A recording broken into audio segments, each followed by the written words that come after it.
In this video, we're going to take a look at a web challenge I created called Summar-AI-ze. But first, let me just show you a couple of things. This is my new website, CryptoCat.me, and it's just a static website mostly holding links to my social media channels, to my GitHub and Gitbook, YouTube and things like that. But I also put the challenge on here as well. So there's a challenge page which has an iframe on it, which is holding the challenge.cryptocat.me.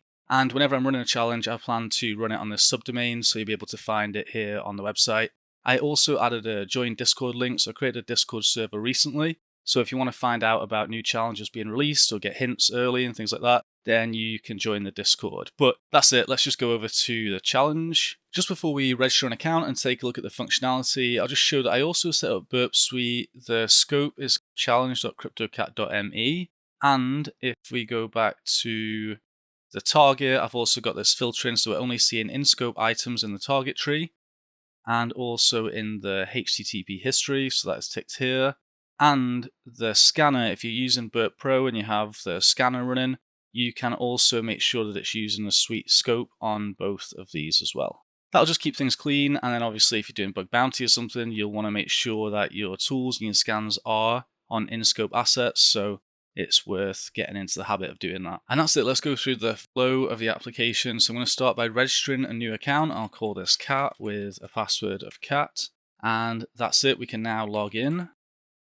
And there are some options here. We've got this beta tool, and if you try to go through here, it says we're not authorized, but we can request access. So I'll try and do that. It says it's been requested, let's try it again.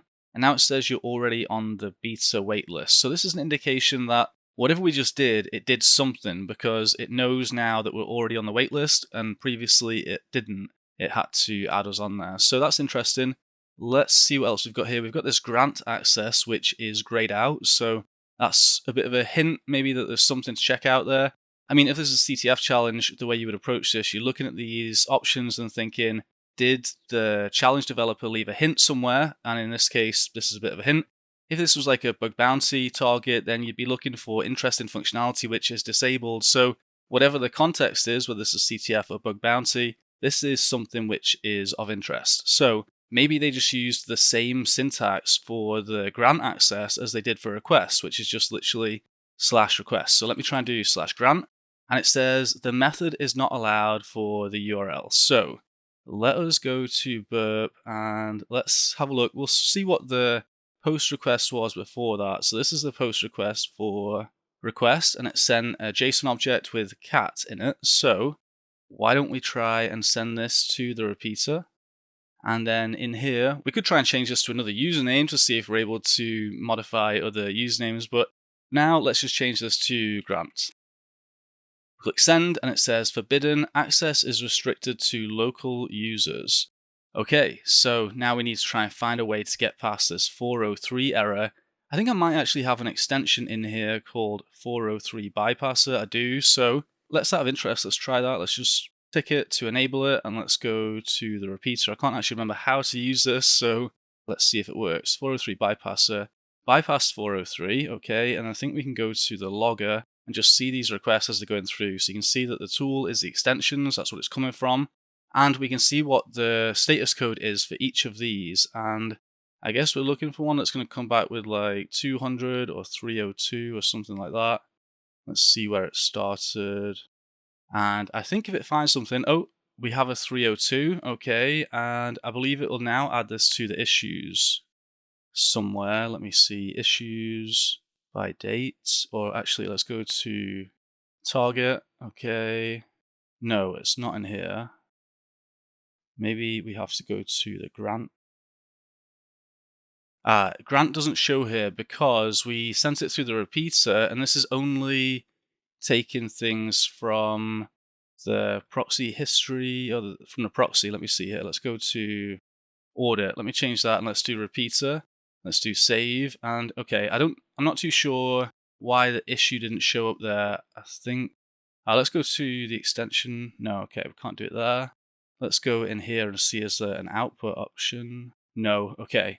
I don't know how to use the extension, but I do know that from the logger that this one was successful. This one came back with a 302. In fact, this one came back with a 200. Let's see what the differences were.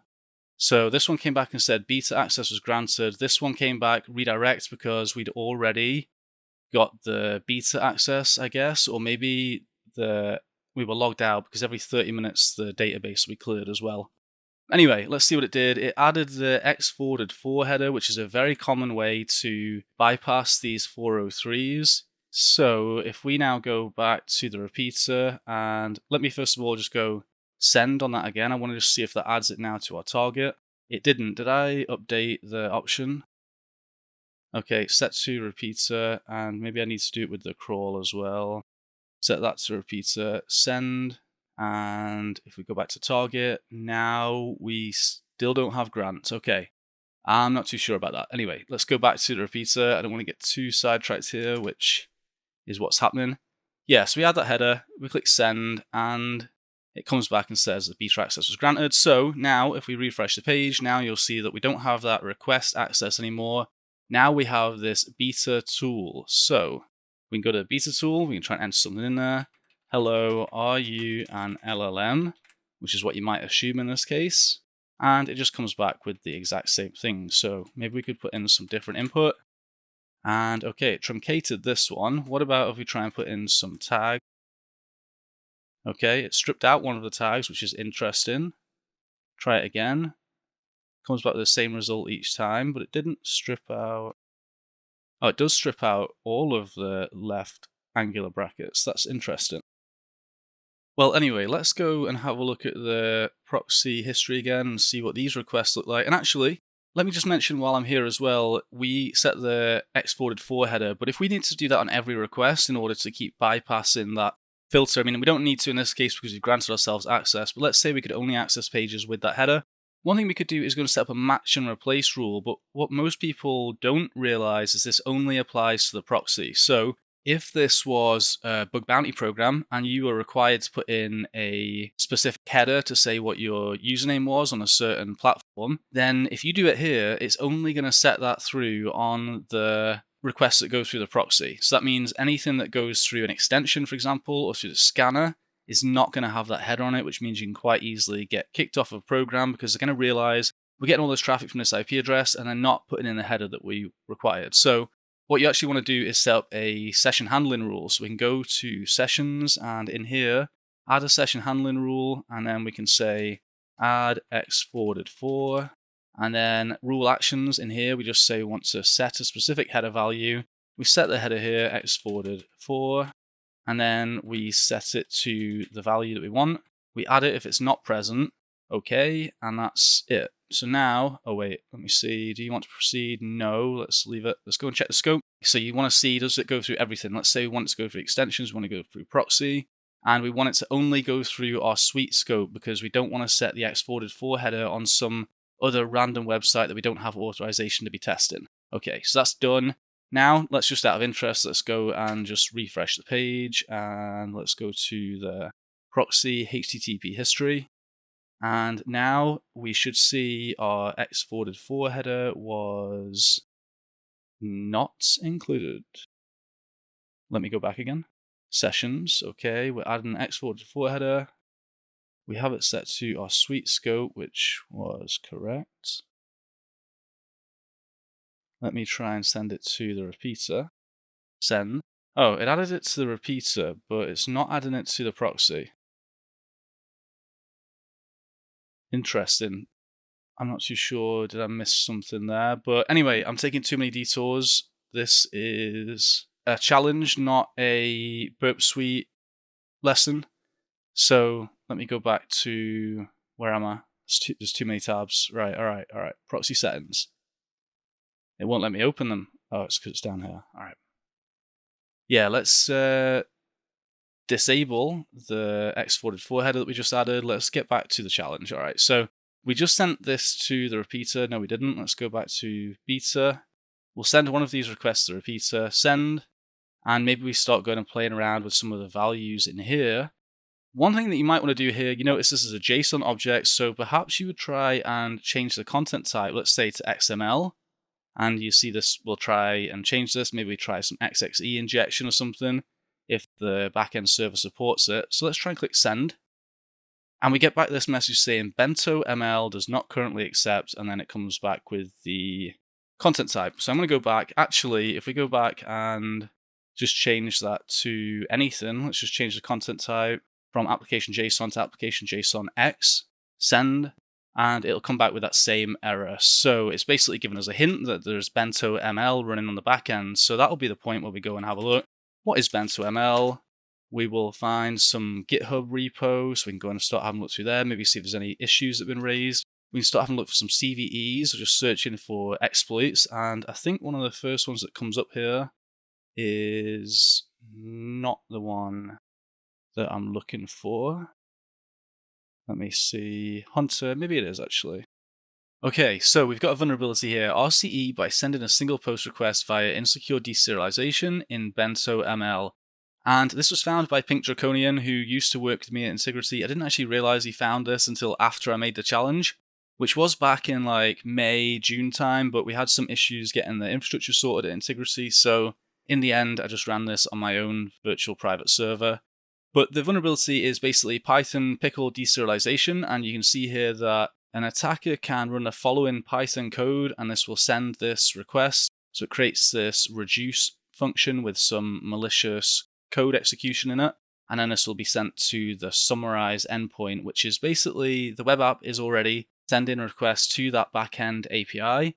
So as long as we go and change the content type to the one that's required, which is this bento pickle one, and in fact, let's go and try that. Let's just go back to content type. Let's put that in, send, and this time we'll get back error during request to BentoML service. And it was an error because we sent the content type, but we didn't send it something that's able to recognize. So we need to go and do something like this. And in terms of this deserialization vulnerability, so you can go and have a look at Portswigger for a full guide on these vulnerabilities. But essentially, serialization is the process of converting complex data into a stream of bytes, and then deserialization is restoring that byte stream to the original object.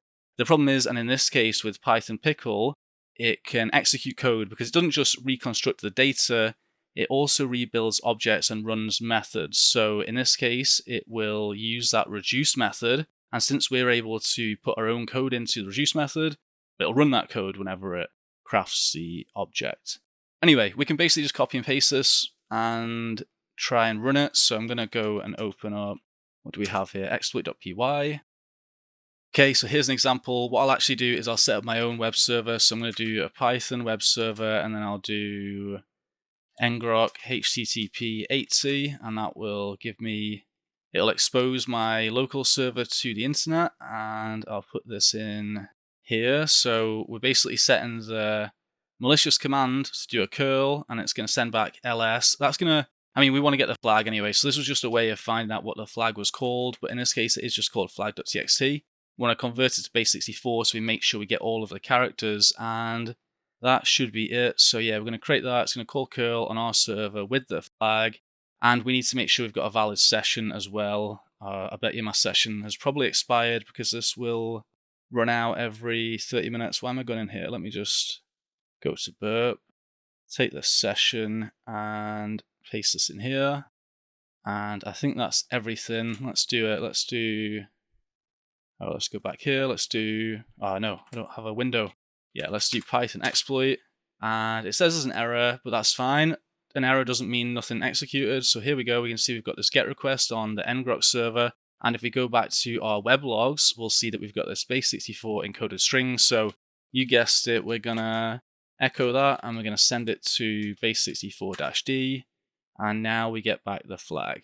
And we can actually automate this into a whole script and just do the whole thing. So in this case, the database is reset every 30 minutes, but if it was more frequent, or you just want to do a nice POC to automate this, this will basically do it. So we can generate a random username in case that one's already taken. We will register a user, we'll log in, we'll do the grant beta access, which is just sending that x-forwarded4 header.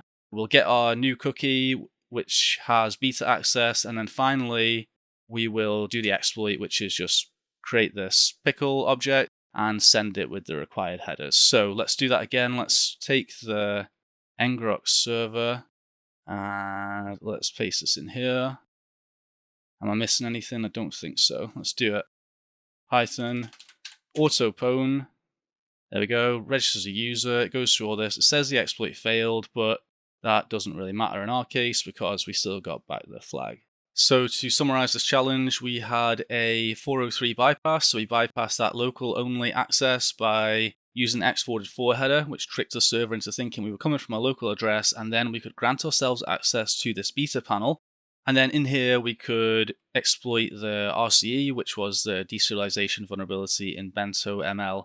I think the path was clear throughout this. There's a contact form here which didn't actually do anything, and somebody said to me that this made it guessy, but the thing is, I mean, do you want me to just literally the only functionality in the app is the vulnerable functionality? You know, if you're doing a pen test, if you're doing bug bounty, there is going to be a contact form. There are going to be other functions that aren't vulnerable. It's your job to try and find out what's interesting, and I hope that the path to find the interesting functionality and then, changing the content type and stuff like that, these are all things that you should be trying as a pen tester or as a bug bounty hunter. I might make another video on this challenge and maybe set the database to reset like every 2 minutes or something. And then we'll go and set up some macro in Burp to check whether we have a valid session. So every time we send a request, it'll see, do we have a valid session? And if not, it'll go and register a new user, it'll log us in, it'll grant us access, and then we'll be able to just start using a BentoML service straight away.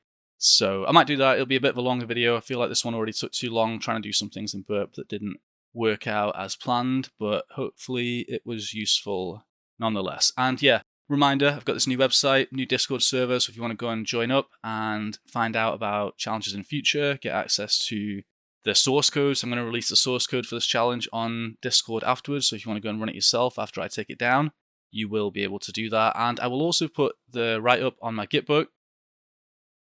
Anyway, I hope you enjoyed this video. If you have any questions or comments, as ever, leave them down below. Thanks.